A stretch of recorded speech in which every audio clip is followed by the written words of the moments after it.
There's plenty of times in the Pokemon format where rotation just completely kills a deck, or it kills a deck because a bunch of support cards have been removed, and as we've seen with this rotation, a lot of decks have just disappeared from the format because they've lost, the entire deck, or some decks have disappeared from the format because they've lost some very crucial pieces of support. Roaring Moon has fallen from grace, Charizard has fallen from grace, Ceruledge to an extent, Terapagos to an extent, Archelodon to an extent, but one deck that has probably been hit the most from rotation is Miraidon. Miraidon before rotation was a very, very powerful and very prevalent deck in the format. Especially towards the start of the rotation, it was seeing a lot more play at a lot more events, and even topped and won a bunch of events. It won the regional Merida, it won the special event in Puerto Rico, it got top 4 at Vancouver, and it won Brisbane not too long ago. But ever since rotation, the deck has just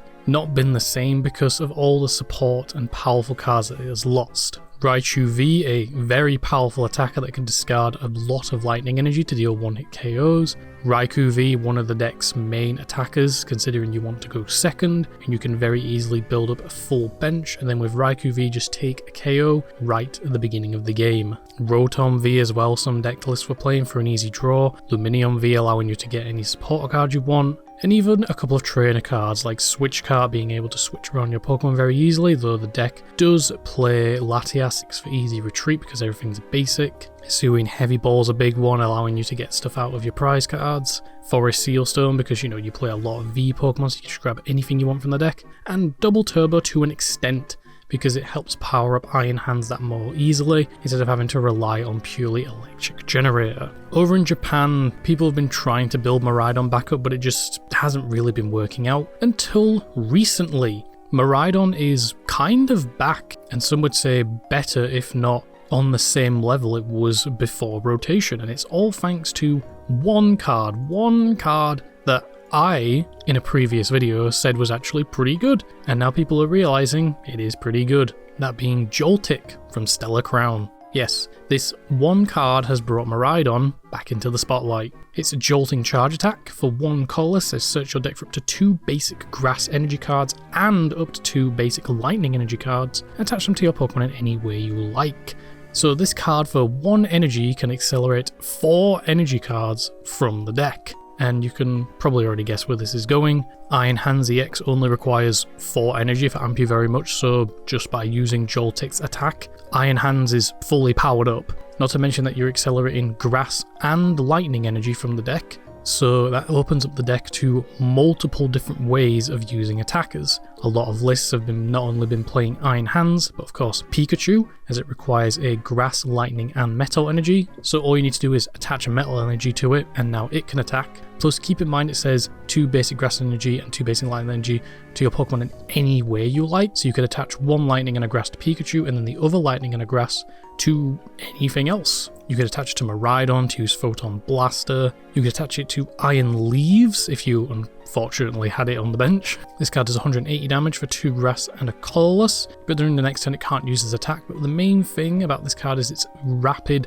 Venera ability. It says when you place Pokemon from your hand onto the bench, you can switch it into the active spot and then move any amount of energy from your other Pokemon to this Pokemon. Very, very useful card for dealing with Grass weakness type decks like Charizard and Zoroark. Plus, because you're playing Joltik, you could play its evolution, which some deck lists have been playing, Galvantula from Shrouded Fable, which for 1 Grass and a colorless, its Shocking Web does 50 damage, but it does an additional 80 more damage if this Pokemon has a Lightning energy attached to it, which it probably most likely will, since you're playing Lightning and Grass energy and also Metal energy for Pikachu, and also Psychic energy for stuff we'll get into in a bit. Galvantula also does an extra 50 amount of damage if your opponent's active Pokemon has an ability. So if you're up against a Pokemon that is weak to Grass and has an ability, you're basically doing 180 damage for 2 energy, which is on the same level as Iron Leaves, but you're only putting it on a 1 prize Pokemon, which is like a little bit better. And then as I mentioned before, you're playing Psychic Energy for Lily's Clefairy EX to deal with those pesky dragon type Pokemon. Plus, since you're playing Pikachu EX, you can make use of Area Zero Underdepths, which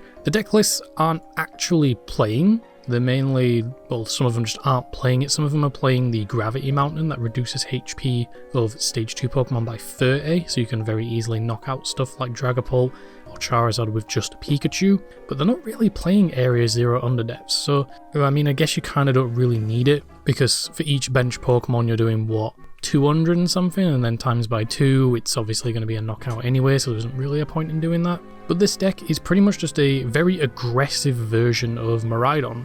You use Joltik to power up an attacker, like Iron Hands, or Pikachu, or maybe even Miraidon, maybe even itself, so then you can evolve it into Galvantula. Blood Moon is always in the deck, you know, in case you accidentally have to bench it down, and then you just boss up something and take it out. The deck plays 4 copies of Boss's Orders, as well as 4 copies of Crispin, so you can very easily get energy you need and bring up anything you need. Obviously, we're in a format that's full of evolution decks. Dragapult is one of the best decks. You also have stuff like Charizard, again, Zoroark, just a plethora of evolution type decks. So you can very easily just boss up something like a Dreepy, like a Dracloak, like a Zorua, like a Charmander, even something like a Gimmighoul, and amp you very much for 2 prizes, and then do it again next turn and then the next turn and win the game. And depending on the matchup, you can switch into obviously something different, especially in games 2 and 3, you know what you're up against now, so you can prioritize certain Pokemon over other ones. Say you're up against something like Charizard, you can prioritize stuff like Iron Leaves and Galvantula, the evolution, and Iron Hands to take out your opponent's board. In terms of this deck's popularity and how much it's seen play, it's actually doing really well over in Japan. The recent tier list update has it in A, even above Dragapult at 11.7, and then the full power tier list, which is the top 4 of events, it's in the S at 12.0%. So it's getting results, it's doing well, and even us in the West are starting to take note of it, as in the recent regional in Monterrey, it got 7th place, piloted by Tyler Matthews, and even then it got 32nd, 39th, 57th, so it does have results and it does do well, and this possibly could be the way that Miraidon makes its way back into the game. Though, let's be honest, it's not really a Miraidon deck. You mainly play Miraidon so you can use Tandem Unit to get 2 basic lightning Pokemon out from the deck, so you can very easily fill up your bench. This deck's name is Joltik Box because your main Pokemon that you're using is Joltik to power up, hence the name Box, because you have a Pokemon that, you know, is up against a certain matchup. It's basically a toolbox deck that revolves around Joltik to power up those said Pokemon. And this deck might possibly only get stronger in the future if we get more good lightning Pokemon, and even then grass Pokemon, because this deck can power up grass Pokemon as well as lightning Pokemon, or Pokemon that use both types of energy, as we've seen with Pikachu. But I don't think we're going to be getting any more stellar Pokemon in the future, considering we haven't had any for like the past 2 sets. I mean, Destined Rivals doesn't have any stellar Pokemon in it, Journey to Give didn't have any stellar Pokemon in it. But even still, this deck is going to be pretty powerful and pretty prevalent for years to come. It might kind of drop off next year because we lose Miraidon next year, as we lose the G regulation cards. We also lose Iron Hands, so this deck might only be able to stick around for the remainder of the year up until our next rotation next year. And as always, there's room for more and more support, because you have a very powerful Pokemon that can accelerate lightning energy and grass energy. So if we get any more powerful lightning Pokemon and or grass Pokemon, or just, you know, powerful toolbox Pokemon in general, as we've seen with Lily's Clefairy, as we've seen with Blood Moon, these 2 Pokemon see play multiple different types of decks, then the deck could have even more choices and even more power at its disposal. Iron Hands is already pretty good, allowing you to take extra prize cards. Pikachu can just hit 300 damage and can't be 1-hit KO'd. Iron Leaves is good against, you know, grass weak decks, same with the Galvantula Evolution. Blood Moon's just good for late game. Lily's Clefairy is good for dragon Pokemon, so on and so forth. Some deck lists have even been playing Maractus for, like, you know, so you can just have it in the active, and, you know, if your opponent attacks it, they're going to take some damage counters. The only really kind of downside to this is Joltik being pretty frail, but lists are playing HP boosting cards like Bravery Charm to boost up Joltik's HP the same way people are doing with Badoo, so it can't easily be bench sniped by something like Dragapult or something like Zoroark, which can hit 2 bench Pokemon, or can hit a bench Pokemon with Darmanitan. So you can very easily put Joltik up to, what, 80 HP with Bravery Charm. So, you know, it's not easy picking for bench sniping Pokemon, and it's pretty much along the same line as a normal basic evolution Pokemon. But yeah, I can't really think of much else to say about this deck. It's just a very aggressive, very fast version of Miraidon.